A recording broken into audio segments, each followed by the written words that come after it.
Welcome to Audio Branding, the hidden gem of marketing. Sound plays a more important role in human behavior and our decision-making than you may realize. In this podcast, I'll help you understand the art and science of sound so you can better influence others in business and your life. I'm your host, Jodi Krangle. Let's delve a little deeper.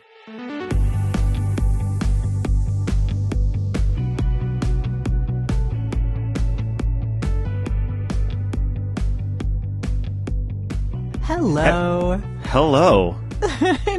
Welcome and thank you for being here with me, Carl. This is a long time coming and I'm looking forward to it. I am too. I apologize for basically just playing ping pong with various small child sicknesses all fall. Oh no. It's that time of year, and my wife's Yes. a nurse and my daughter's in second grade, which is just Double whammy. makes her a walking booger factory. So no matter what we do, it's just somebody's sick, and then the other one is either being taken care of or taking care of, doing the taking care of, and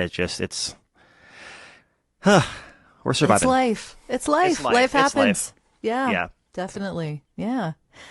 I wanted to get this started actually by asking you a question about if you had an early memory of how sound moved you. And it actually occurs to me that maybe your kids are experiencing that now. Can I start with my daughter? Only because this is from a couple of days ago. Sure. So we have our second daughter was just born in June, so she just turned 6 months old. And the other evening, I was laying in bed and I had my knees propped up and she was like leaning against my legs. And I was just, talking to her, playing with her. And this is how my brain works. I was somehow like making a song where I was like moving her legs, like, how you're supposed to bicycle their legs if they need to, do their thing. Well, I started singing poopy doopy, poopy doopy, poopy doopy. And then it went to poopy doopy, spooky dookie. I don't know why. And that immediately made me think of, I should play some music. And I put on the Green Day Dookie 30th anniversary, like deluxe version that came out kind of recently. Okay, yeah. So I'm sitting there. I never said this story makes any sense. I'm just telling you how it happened.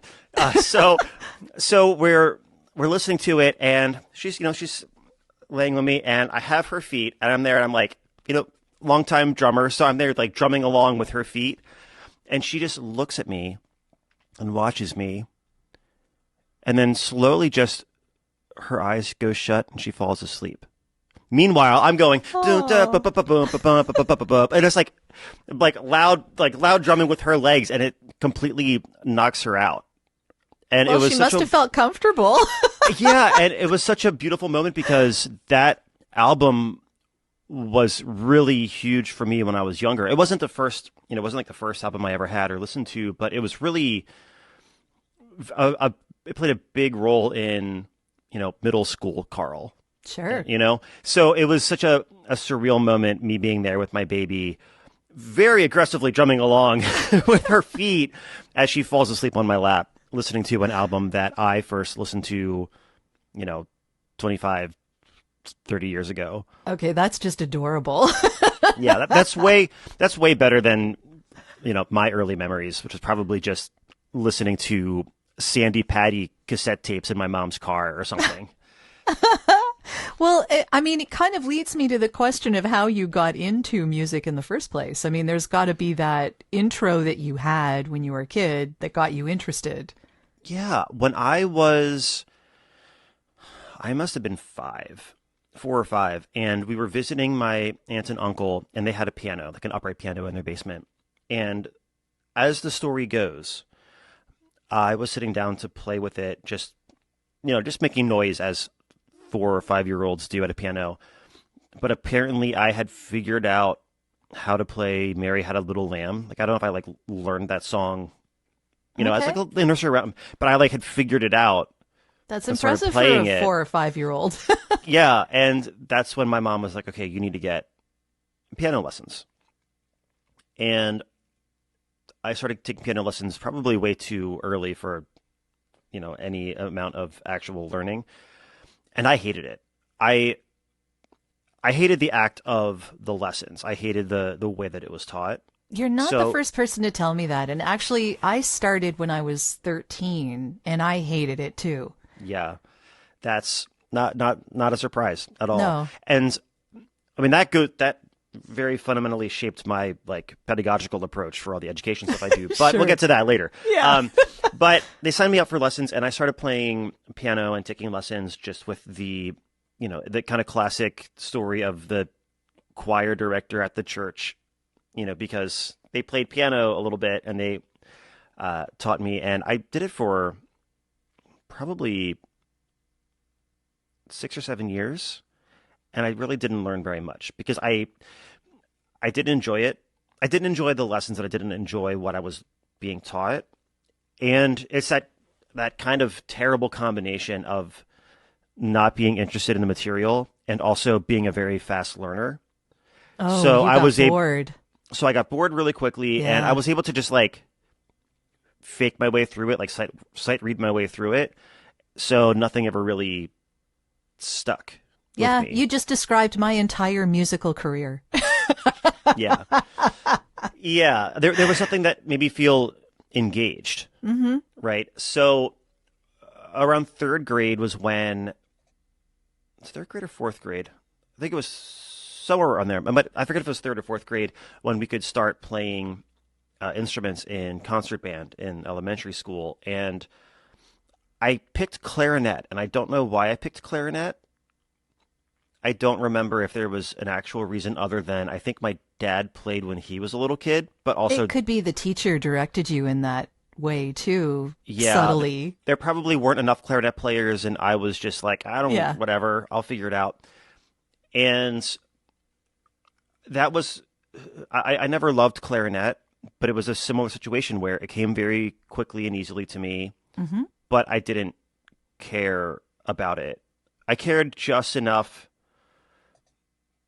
about the social aspects of it, like the social aspects of like being in an ensemble and playing music collectively, but I didn't care about the instrument. I didn't care about the music we were playing. I think it was more about the social experience of it, which is probably a music teacher's worst nightmare, having a kid that's there for the social experience. Yeah, a little distracting, I guess. When they're already having a hard enough time with a bunch of, fourth and fifth grade kids playing. Herding cats, yes. Yeah, herding very noisy, over-caffeinated cats. I guess not. It's that natural, Yeah. the natural caffeination that I guess sunlight and Capri Sun give Lots of to sugar. children. Yeah. Sugar caffeinated. Yeah. Oh my gosh. Yeah. So that was kind of the beginning, and it wasn't until around 8th grade I ended up switching to trumpet. So this is, I've switched from instrument to instrument, kind of jumping all around, and I think it was because of the fact that I got bored very easily with it, because things came very quickly, but I didn't. It was a lot later in life when I started to develop the joy of digging deeper. All of the surface level stuff came very quickly to me, and I very quickly realized all of the stuff that I learned about piano that applied to clarinet, like reading treble clef, reading quarter notes, reading rests, like all of like the basic stuff. I realized, a lot of that already applies, so that's even less I have to learn. It's even easier for me to fake my way through it. Yeah. When I switched to trumpet, or when I switched to bass clarinet and then to trumpet, same thing. Like they're all B-flat instruments. They're all treble clef. They're all primarily like melodic instruments. Like a lot of these things all transferred over, and it was just a matter of learning the physical technique. The physical technique was the biggest difference. Yeah. Well, there's a big difference between a clarinet and a trumpet. My goodness. I used to play French horn when I was in the early years. That lasted until I got braces, and then that was not happening. Ooh. Yeah. That is. Yeah. Yeah, that'll do it. Yeah, That'll that do pretty it. much did it. But I will say that I was very similar to you in that I got bored very easily, and I enjoyed figuring things out by ear. And I did that a lot more readily than I did reading the music. So what happened for me was I chose the French horn because it was the most difficult instrument they had. That's what they told me. Maybe they were just steering me in that direction because they didn't have any French horn players. That could very well be. Yeah. I mean, I was probably, I don't know, 12 maybe? Something like that. I'm curious, though, why did they, for a lot of 12-year-olds, telling them that it's the most difficult instrument is not a selling point. So I'm curious what they saw in your personality that they thought that would be the thing that would drive you to want to do it. I don't know. I mean, that was my reasoning. When they described the instruments, that's how they described them to us. Like each instrument had a selling point, I guess, and it being the hardest was not the selling point necessarily. Yeah. But that's what I took from it. No, that makes sense. Yeah. And so, but I was following the person next to me. I wasn't reading any notes. I still don't know how to read music. No, that's also a familiar story. Yeah. So continuing on, I think the first time that I found an instrument that I really, really loved the challenge of was when I started playing guitar, because that was the biggest jump away from, piano into clarinet into bass clarinet into trumpet into guitar is a very different world. It's less formal too. Exactly. I think that's what drew me to it was the fact that there was so much more variation in what you could do with it, and I think a lot more exciting possibilities. And that was also right around the time that I first started really developing my own musical sense as a listener. And if I was in 8th grade, I would have been in 8th grade in like 97, 98, so that was when I was listening to lots of punk, lots of rock, there was a lot of really great music, a lot of good time for grunge, music. A lot of stuff that I was listening to then. So playing guitar just was the natural next step. And it was also the first time that I found something that was really a technical challenge, because it went from, either piano, which is laid out very visually, or clarinet or trumpet, which, even though it isn't laid out visually, it's just one note at a time. So it's a lot easier to mentally, manage. With the guitar, it's not laid out visually in the same way that a piano is. And also sometimes it's a rhythm, sometimes it's a melody, sometimes it's harmony, sometimes it's a combination of those. And I think that the complexity of its potential, I think, is what really drew me in and actually continued to draw me in, which is something that other instruments hadn't really done. That makes a lot of sense. Did that lead you into teaching, though? How did you get into the teaching of this? So when I started college as a trumpet major.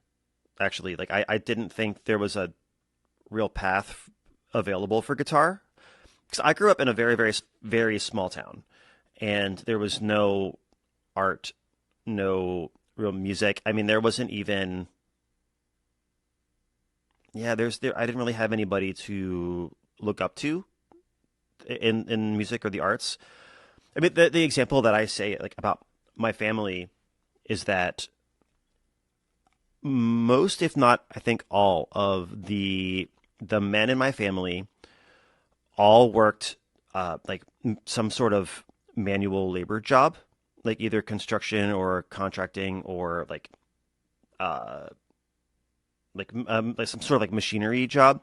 And all of the women in my family growing up were worked at an insurance company. That's pretty specific.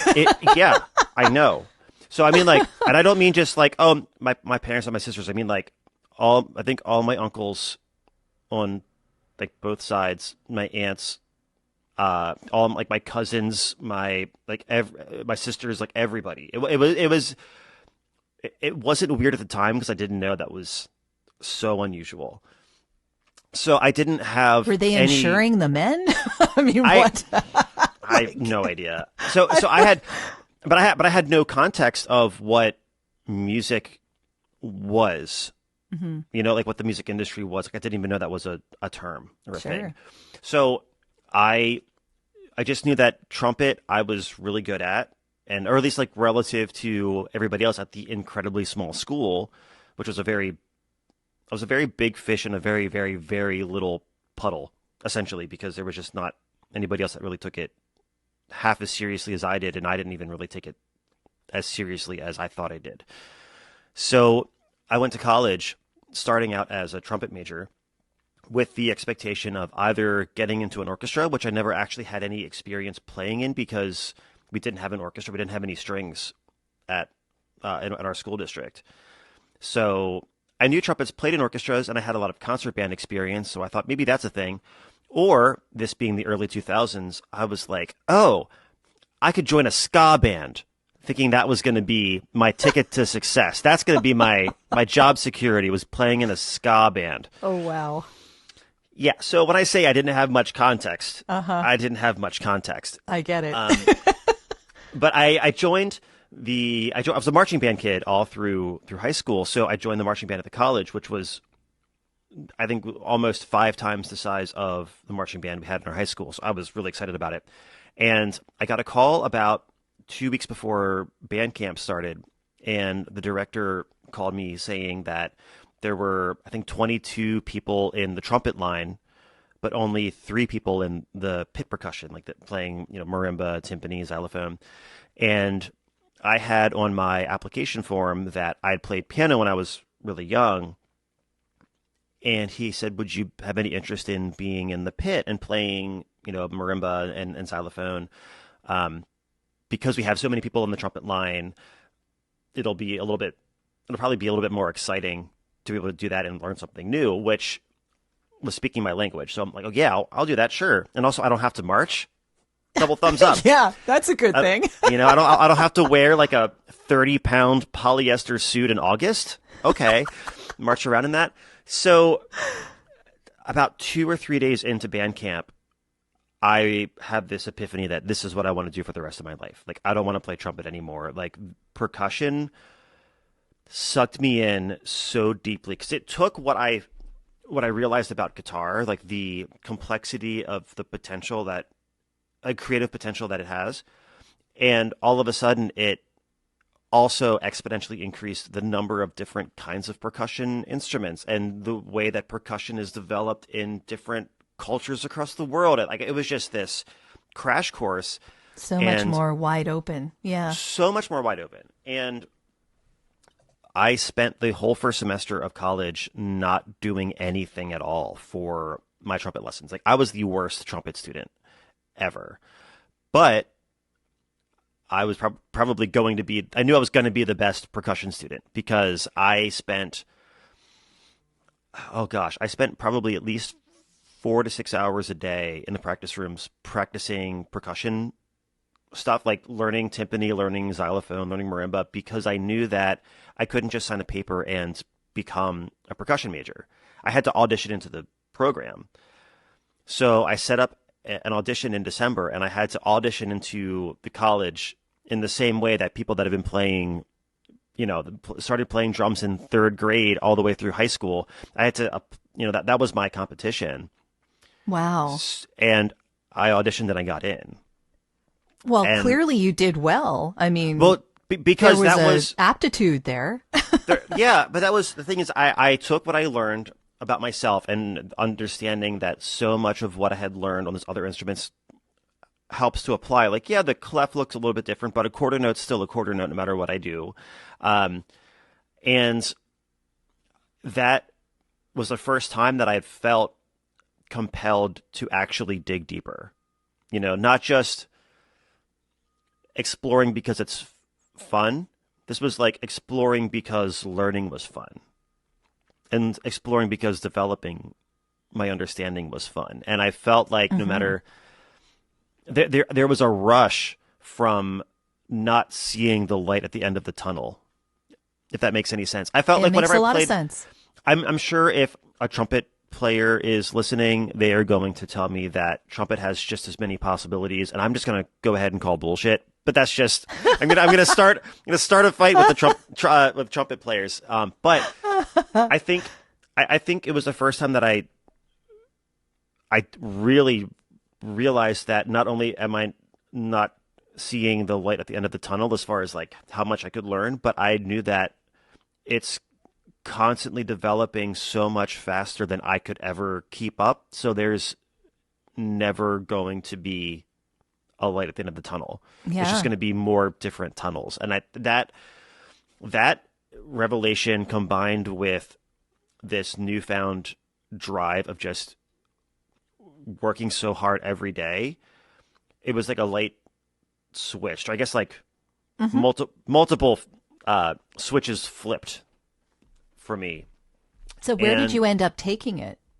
So that's when I started becoming like the kind of go-to drummer percussionist for all of the recording projects and for all of like the college like local bands, because I wanted it and I went for it, and I wanted to learn as much as I could. I wanted to get as much experience as I could. Still not completely sure how I was going to make a career out of it.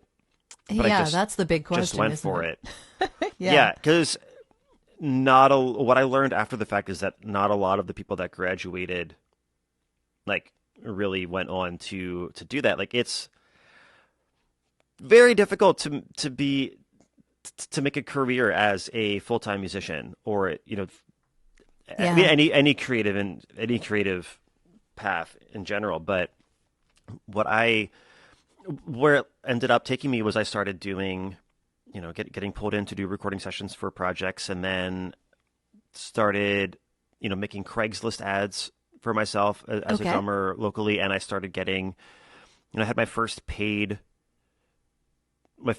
gig as like a mercenary drummer when I was I guess it was the end of my sophomore year of college. And I just started playing really the end of my the biggest, like the middle of my freshman year. Mm-hmm. So that just started. I started loving the challenge of having to learn music for different people and having to apply that. So I became like a crazy like gun for hire, especially like once I graduated and lived in Philly. There were some months where I would be playing. I think it was 2011. I'm trying to think back when this was. I think it was 2011. I had 21 performances with 16 different groups in 1 month. So that's like 16 different sets of music to learn. Like all this stuff. And granted, I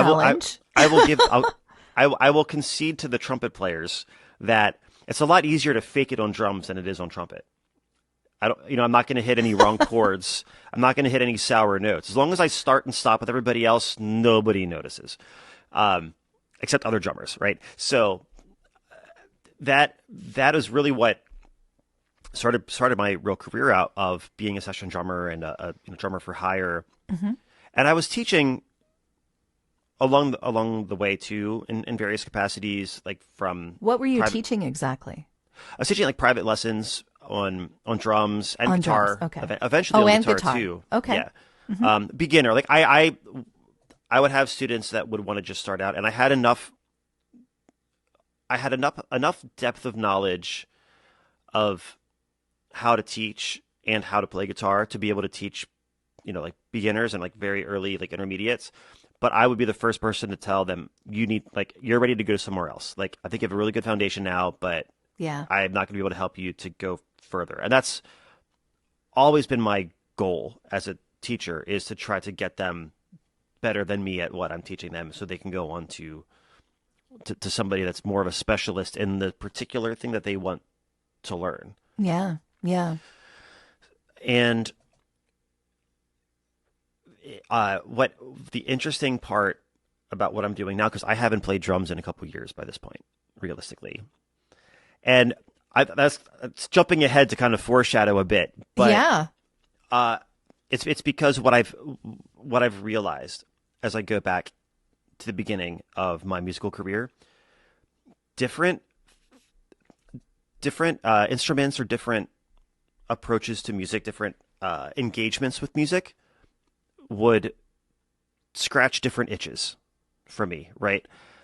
And it's not that they would necessarily scratch different itches. It just seemed that as soon as I found something that would scratch the same itch plus a new itch, that's when I would switch. Yeah. And I think going from clarinet to bass clarinet, or going from piano to clarinet, was that because it was just a very different experience. It was the first time, like, involving your face with it. Going from clarinet to bass clarinet, there were no bass clarinetists there, so I was the only one. So there was a chance for me to be the only person playing that particular instrument. So that was a new, interesting itch. Playing trumpet, it was very new to me.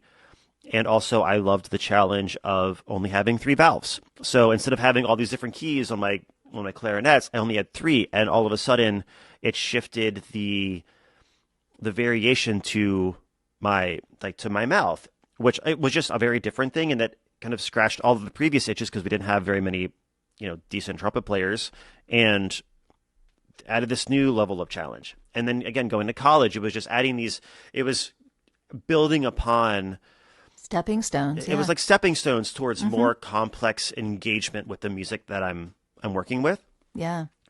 And then as a drummer, then it also went from expanding not just the types of instruments, like a lot of different percussion instruments that I would play, but also lots of different styles of music, but then also lots of different ensembles, and getting to have the interpersonal relationships built, that I'm building with the different bands that are hiring me to play with them, the different songwriters that are hiring me to play in the studio with them.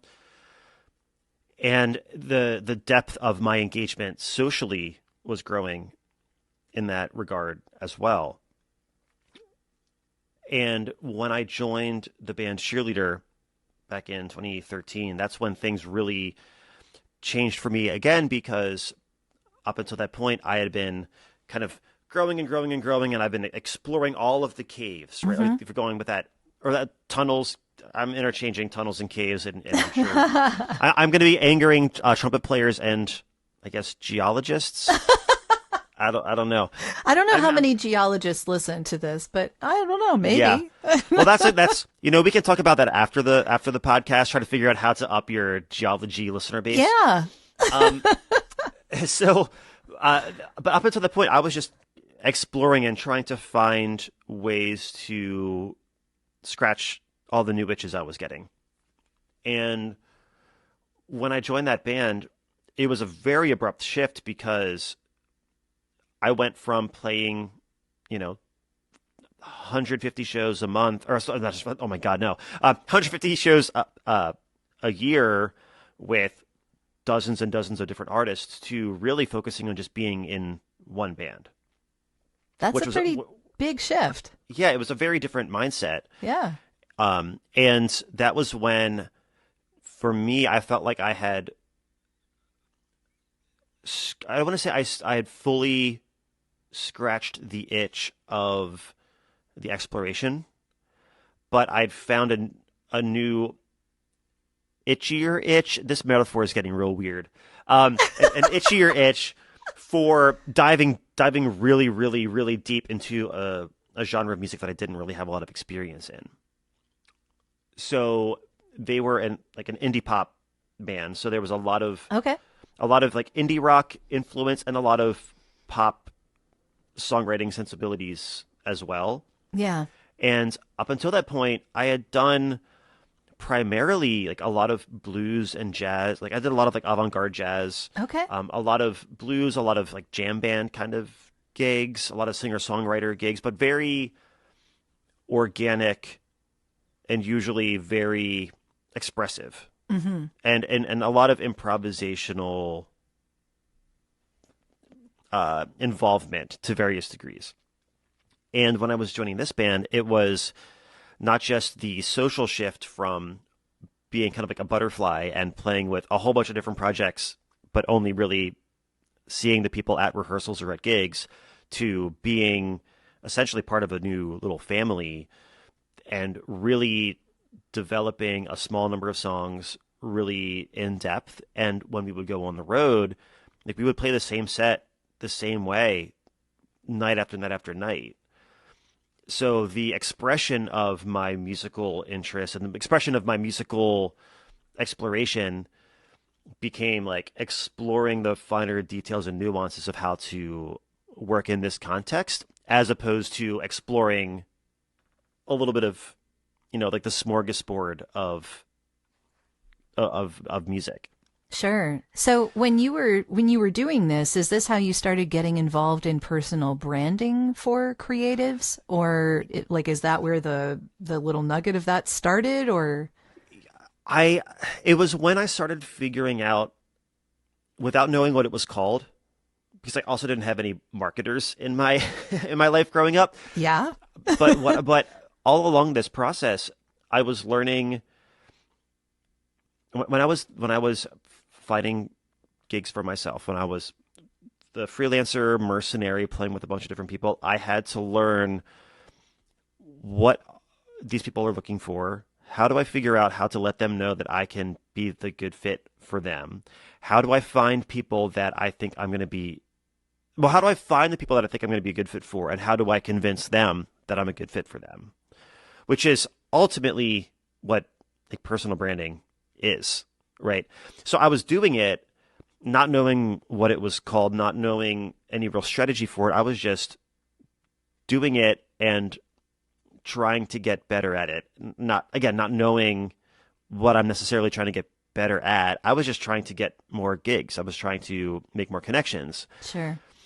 And when I was in cheerleader, that was when I was running some of the social media for them. That was my first time like really getting into social media, doing announcements for like tour announcements and community engagement and that kind of stuff. That when I was just the hired gun for all these bands, I wasn't the one making their posters. I wasn't the one engaging on. I mean, most of them didn't have social media. You had no investment. I had no investment. Yeah. My investment was showing up on time, making people move their asses on the dance floor, and then that was it. That was my job. And I got to see the more one-way communication, like digital communication side of being in the band and getting to see all the inner workings, because they were signed to a record label before I even auditioned for it. So it wasn't like a classic, oh, we're all friends from high school and we wrote a bunch of songs and then we, made it big. I auditioned for a band that was already on its way with a lot of the ducks in a row. So I got to see firsthand how, record labels interact with artists, how the interactions. Oh, that must have been an education. Yeah. I'd love to hear a little about that if you could share. Yeah. It was interesting. It made me, and this, I will say that I had a bit of a skewed impression because we were on a label called Bright Antenna, and it was an indie label, but they had a lot of financial backing, and they also had a lot of like big connections that, like actual connections, that I feel like a lot of little indie labels think they have connections, but they don't. And they were super supportive, really creative, really supportive of the creative process as well, which is a bit of a rarity to have creative support and financial support. Usually it's one or the other. Yeah. So what I realized through that,